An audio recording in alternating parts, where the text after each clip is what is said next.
며칠 뒤에 우리나라 명절인 설이 돌아옵니다. 설이 되면 흩어져 있던 가족들이 부모님 집을 또 방문하거나 또 고향을 찾아가곤 합니다. 오늘 본문은 유대인의 3대 명절 중 하나인 초막절을 배경으로 하고 있습니다. 초막절은 출애굽 이후에 광야에서의 생활을 기념하며 하나님의 은혜에 감사하는 절기입니다. 이때 예루살렘 주위에 흩어져 있던 성인 유대인들이 예루살렘에 모여 명절을 지킵니다. 예수님은 초막절 명절 기간 동안 예루살렘에 모여든 사람들에게 말씀을 가르치셨습니다. 그런데 다 예수님께 호의적이었던 것은 아니었습니다. 종교 지도자들은 예수님을 잡아 죽이고자 하는 그런 분위기였습니다.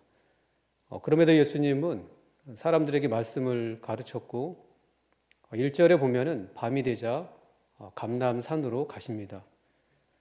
감람산에 가셔서 홀로 밤을 지새우며 기도하셨을 거라 여겨집니다. 그런데 2절에 보면 아침에 다시 성전에 들어오십니다. 예수님께서 아침에 다시 성전에 들어오시자 백성들이 자발적으로 말씀을 듣기 위해 예수님께 나옵니다. 백성들에게 말씀을 전하시고자 하시는 그 예수님의 열정을 보게 됩니다. 백성들도 예수님의 입에서 나오는 말씀을 더 듣고 싶어하는 열정이 있음을 보게 됩니다. 백성들 중에는 다시 자신들이 사는 고향으로 돌아가야 할 사람들도 있습니다. 집으로 돌아가기 전까지 한 번이라도 더 예수님의 입에서 나오는 말씀을 듣고자 아침 일찍 성전에 와서 예수님 앞에 앉았던 것입니다. 주님은 사모하는 심령에 은혜를 주십니다. 시편 107편 9절을 같이 읽겠습니다. 시작. 그가 사모하는 영혼에게 만족을 주시며 줄인 영혼에게 좋은 것으로 채워주심이로다. 말씀의 은혜를 사모하는 영혼에게 주님은 만족을 주십니다. 내 영혼의 갈급함은 다른 곳으로 채울 수 없습니다. 말씀을 통해서 주시는 은혜로만 채울 수 있습니다. 그런데 하나님의 말씀을 모든 사람들이 다 사모하는 것은 아닙니다. 예수님께서 말씀을 가르치실 때 다 말씀을 듣고자 했던 것은 아닙니다. 율법을 연구하고 가르치는 종교 지도자들인 서기관과 바리새인들은 예수님의 말씀을 들으려 하지 않았습니다. 말씀을 들으려 하지 않았을 뿐만 아니라 자신들의 아랫사람들을 보내서 말씀을 전하는 예수님을 잡아오게 했습니다. 예수님이 말씀 전하는 것을 방해한 거죠. 예수님만 방해했다고 할 수 없습니다. 말씀을 듣는 백성들 입장에서 보면은 예수님의 말씀을 듣는 자기들까지도 종교 지도자들이 방해를 했습니다. 예수님 당시에만 방해가 있었던 것은 아닙니다. 지금도 말씀을 가르치고 전하는 일에 방해가 있다는 것을 기억하시기 바랍니다. 말씀을 듣는 일에 방해가 있다는 것을 우리가 기억해야 됩니다. 그래서 우리는 방해를 물리치고 말씀을 듣는 자리에 나와야 합니다. 마태복음 4장 4절에 보면은 예수께서 대답하여 이르시되 기록되었으되 사람이 떡으로만 살 것이 아니요 하나님의 입으로부터 나오는 모든 말씀으로 살 것이라 하였느니라 하시니, 사람이 떡으로만 사는 것이 아닙니다. 하나님의 입으로부터 나오는 모든 말씀으로 삽니다. 말씀을 들어야 영원히 사는 것입니다. 기도로 방해를 물리치시고 말씀을 듣는 자리에 지속적으로 나오시기 바랍니다. 말씀의 은혜를 받아야지 영혼이 잘되고 범사가 주 안에서 형통케 되는 줄 믿습니다. 종교 지도자들은 말씀의 은혜와 거리가 먼 사람들이었습니다. 자신들의 아랫사람들을 보내서 말씀을 전하는 예수님을 방해했습니다. 여기에 그치지 않고 이번에는 자신들이 직접 예수님께 나옵니다. 우리 3절 4절을 같이 읽겠습니다. 시작. 서기관과 바리새인들이 음행 중에 잡힌 여자를 끌고 와서 가운데 세우고 예수께 말하되 선생이여 이 여자가 간음하다가 현장에서 잡혔나이다. 음행 중에 잡힌 여자를 끌고 예수님께 나왔습니다. 그리고 사람들이 다 지켜보는 가운데 간음한 여인을 한가운데 세웁니다. 그리고 조용히 예수께 아뢰는 게 아닙니다.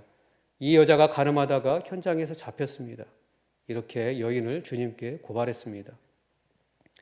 초막절 기간에 하나님께 감사하며 그렇게 절기를 지키는 사람만 있었던 것이 아니라 여인처럼 간음죄를 짓는 여인도 있었습니다. 물론 이 여인만 죄를 범했다고 여겨지지 않습니다. 사람들에게 드러나지 않았을 뿐이지 이 여인처럼 악한 죄를 짓는 사람들이 이 초막절 기간에 있었을 것입니다. 이스라엘 백성들이 초막절 기간에 하나님의 은혜에 감사하며 보냈던 것처럼 다가오는 설 명절에 가족들이 함께 모이면 하나님의 은혜에 감사하며 주 안에서 즐겁게 보내게 되시기를 원합니다. 하나님 앞에 우상 숭배의 죄, 은밀한 죄를 짓지 않도록 우리가 경계해야 됩니다.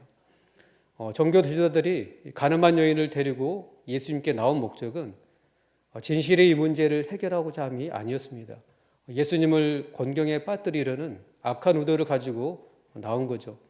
5절에 보면은 모세의 율법에는 가늠한 여인을 돌로 치라고 이렇게 하는데 선생을 어떻게 말하겠나이까라고 묻습니다.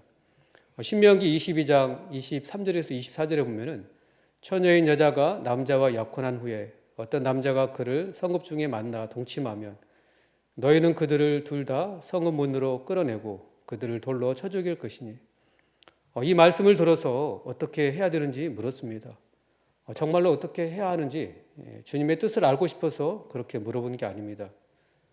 6절에 보면은 그들이 이렇게 말하면 고발할 조건을 얻고자 하여 예수를 시험함이러라.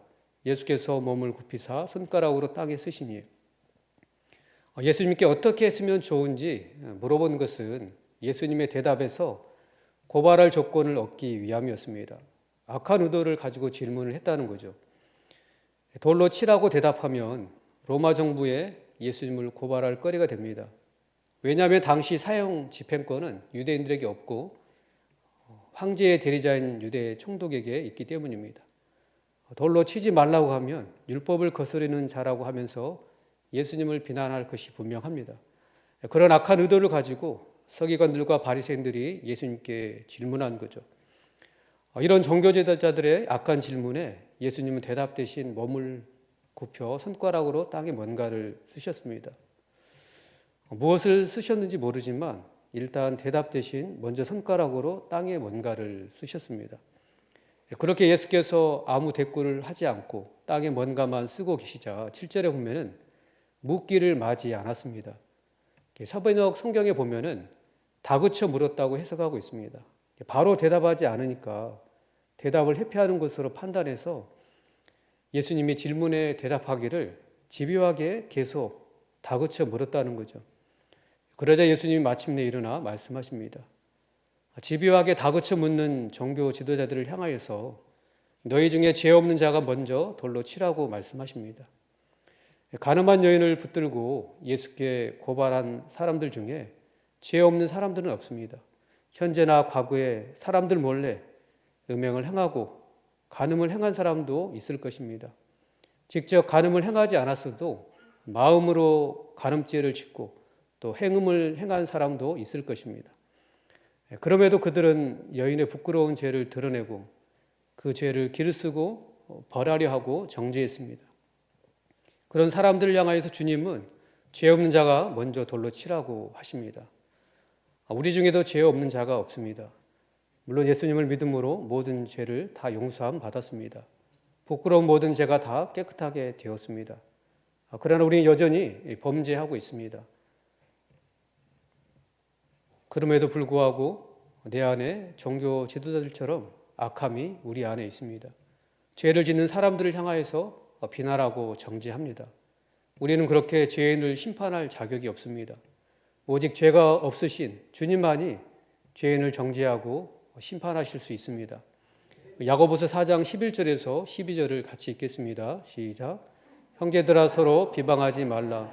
형제를 비방하는 자나 형제를 판단하는 자는 곧 율법을 비방하고 율법을 판단하는 것이라. 내가 만일 율법을 판단하면 율법의 준행자가 아니요 재판관이로다. 입법자와 재판관은 오직 한 분이시니 능히 구원하기도 하시며 멸하기도 하시느니라. 너는 누구에게 이웃을 판단하느냐? 정죄와 심판은 그러한 권한은 우리에게 있지 않습니다. 정죄와 심판의 권한은 하나님께만 있습니다. 그래서 다른 지체가 죄를 지었을 때 정죄하는 것은 하나님의 주권을 침해하는 죄가 됩니다. 비방하고 판단하는 것을 하나님께서 기뻐하지 않습니다. 범죄한 지체의 정죄와 심판은 하나님께 맡겨야 합니다. 죄를 범한 지체를 볼 때, 허물을 볼 때 우리가 취할 행동은 따로 있습니다. 먼저는 나라는 존재가 용서받은 존재라는 것을 기억해야 됩니다. 우리 중에 용서받지 않은 사람이 누가 있습니까? 다 예수 그리스도의 십자가의 보혈로 죄 용서함을 받았습니다. 과거, 현재, 미래의 모든 죄까지 다 용서함을 받고 의롭다 칭함을 받았습니다. 그럼에도 불구하고 매일같이 생각과 말과 행동으로 죄를 짓고 있습니다. 나도 모르게 짓는 죄도 있습니다. 이처럼 우리는 매일같이 주님의 용서가 필요한 존재입니다. 하나님의 긍휼이 필요한 존재입니다. 우리는 그렇게 주님의 긍휼과 용서의 은혜를 입고 살아가고 있습니다. 내가 용서받았기에 우리는 서로 사랑으로 용서하며 긍휼히 여기며 살아야 합니다. 그렇다고 해서 죄를 묵과하라는 말이 아닙니다. 죄를 미워하되 연약한 그 사람은 사랑해야 합니다. 그래서 사랑과 온유함으로 책망하고 권면해야 합니다. 그래서 회개하여 다시 회복할 수 있도록 기도하고 도와야 합니다. 죄를 범한 지체를 볼 때, 허물을 볼 때 우리가 취할 행동은 두 번째로 허물을 퍼뜨리는 죄를 짓지 않는 것입니다. 내 안의 죄성은 다른 지체의 허물을 보면 그걸 다른 사람에게 퍼뜨립니다. 창세기 9장 20절에서 23절을 같이 읽겠습니다. 시작. 노아가 농사를 시작하여 포도나무를 심었더니 포도주를 마시고 취하여 그 장막 안에서 벌거벗은지라. 가나안의 아버지 함이 그의 아버지의 하체를 보고 밖으로 나가서 그의 두 형제에게 알리매 셈과 야벳이 옷을 가져다가 자기들의 어깨에 메고 뒷걸음쳐 들어가서 그들의 아버지의 하체를 덮었으며 그들의 얼굴을 돌이키고 그들의 아버지의 하체를 보지 아니하였더라. 노아가 포도주에 취해 그 장막 안에서 벌거벗고 자는 실수를 하게 됩니다.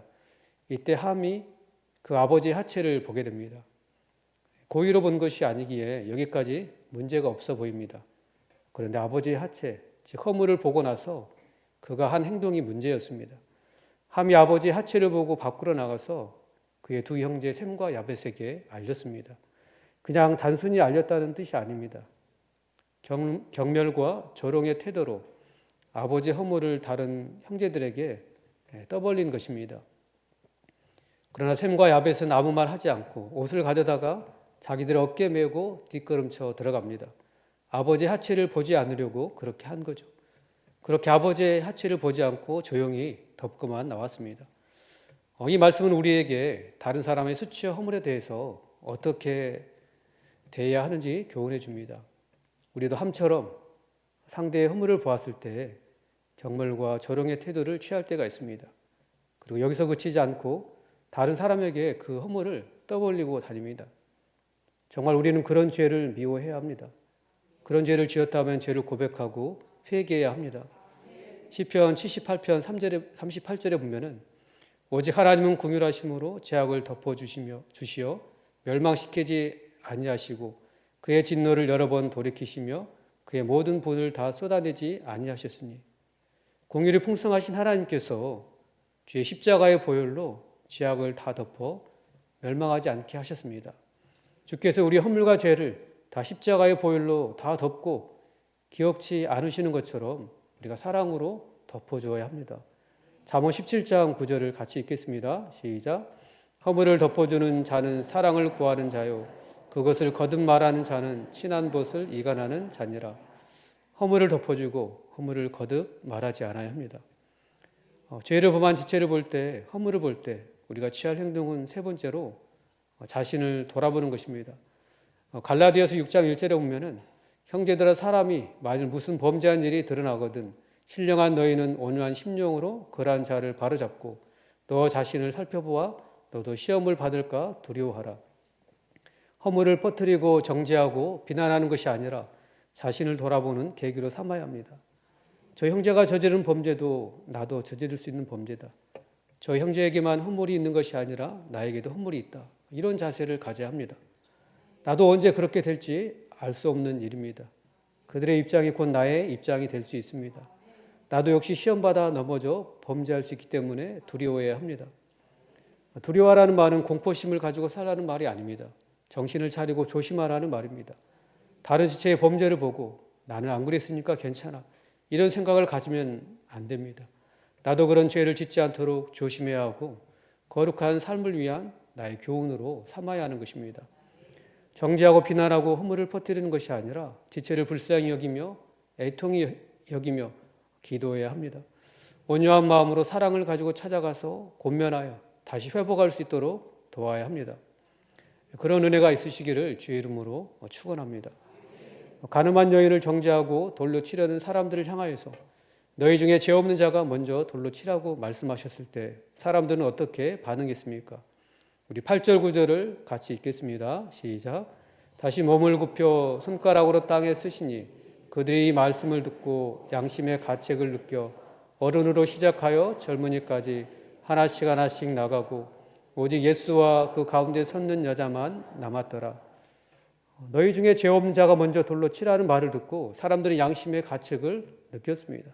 그래서 어른으로 시작하여 젊은이까지 하나씩 하나씩 현장을 빠져나갔습니다. 그리고 이제 예수님과 가운데 섰던 여자만 남았습니다.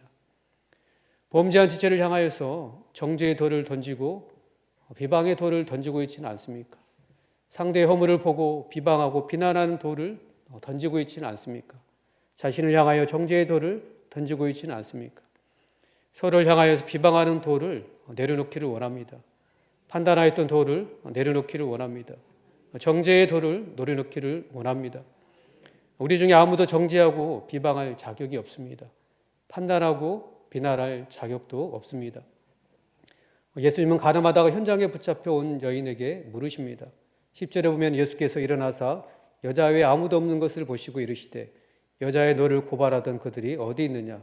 너를 정죄한 자가 없느냐? 예수님께서 몰라서 물어본 것이 아닌 줄 압니다. 예수님은 여인을 정죄한 사람들의 숨은 죄도 아십니다. 부끄러운 죄를 다 보시고 아십니다. 여인을 고발하던 사람들이 어른으로 시작하여 젊은이까지 하나씩 하나씩 다 떠난 것을 아십니다. 그럼에도 불구하고 주님은 여인에게 물으십니다. 그러자 여인이 대답합니다. 대답하되 주여 없나이다. 예수께서 이르시되 나도 너를 정죄하지 아니하노니 가서 다시는 죄를 범하지 말라 하시니라. 예수님의 질문에 여인이 대답합니다. 주여 없습니다. 그러자 예수님이 말씀하십니다. 나도 너를 정죄하지 않으니 가서 다시는 죄를 범하지 말라. 주님은 여인을 정죄하지 않고 심판하지 않으셨습니다. 그렇다고 죄를 묵인하는 분이 아니십니다. 죄를 회개하고 죄를 짓지 않고 거룩하게 살기를 원하셨습니다. 예수 그리스도를 영접하고 하나님의 자녀된 사람은 다시는 정죄받지 않습니다. 로마서 8장 1절을 같이 읽겠습니다. 시작. 그러므로 이제 그리스도 예수 안에 있는 자에게는 결코 정죄함이 없나니 예수 그리스도께서 나 대신 십자가에서 나의 죄에 대한 하나님의 정죄와 진노와 심판을 다 받으셨기 때문입니다. 예수 그리스도의 십자가의 보혈로 우리는 영벌에 처할 정죄를 다시 받지 않게 되었습니다. 죄로 인해 돌로 쳐 죽임을 당하고 심판을 받아 마땅할 우리였습니다. 그러나 예수님께서 대신 정죄를 받고 심판을 받으셨습니다. 예수 그리스도의 피로 죄사함 받고 의롭다 칭함을 받았습니다. 로마서 8장 33절에서 34절을 같이 읽겠습니다. 시작. 누가 능히 하나님께서 택하신 자들을 고발하리요? 의롭다 하신 이는 하나님이시니 누가 정죄하리요? 죽으실 뿐 아니라 다시 살아나신 이는 그리스도 예수시니 그는 하나님 우편에 계신 자요 우리를 위하여 간구하시는 자시니라. 하나님께서 예수 그리스도의 십자가의 공로로 우리를 의롭다 칭해 주셨습니다. 더 이상 심판받아야 할 죄인이라고 누구도 정죄할 수 없습니다. 그렇다고 죄를 지어도 무방하다는 말이 아닙니다. 구원의 은혜, 죄 용서함의 은혜를 경험한 사람은 결코 죄를 가볍게 여기지 않습니다. 오히려 죄를 미워하고 멀리하고자 애를 쓰게 됩니다. 성령님을 의지하고 더 거룩하게 살고자 애를 써야 합니다. 범죄한 지체를 향하여 정죄의 돌을 던지고 비방의 돌을 던지고 있지는 않습니까? 상대의 허물을 보고 비방하고 비난하는 돌을 던지고 있지는 않습니까? 자신을 향하여서 정죄의 돌을 던지고 있지는 않습니까? 서로를 향하여서 비방하는 돌을 내려놓기를 원합니다. 판단하였던 도를 내려놓기를 원합니다. 정죄의 도를 내려놓기를 원합니다. 우리 중에 아무도 정죄하고 비방할 자격이 없습니다. 비난하고 판단할 자격도 없습니다. 오직 죄가 없으신 주님만이 죄인을 정죄하고 심판하실 수 있습니다. 주님도 우리를 정죄하지 않으십니다. 정죄하고 비난했던 죄를 우리가 회개하기를 원합니다. 허물을 들추어내고 퍼뜨리고 다녔던 죄도 회개하기를 원합니다. 음란하게 행했던 것을 주님께 고백하고 회개할 수 있기를 원합니다. 죄를 고백하고 회개할 때 우리 주님께서 정죄하지 아니하고 용서해 주실 줄 믿습니다. 그 은혜를 힘입어서 더 거룩하게 살고자 애쓰시는 우리 성도님들 되시기를 주의 이름으로 축원합니다.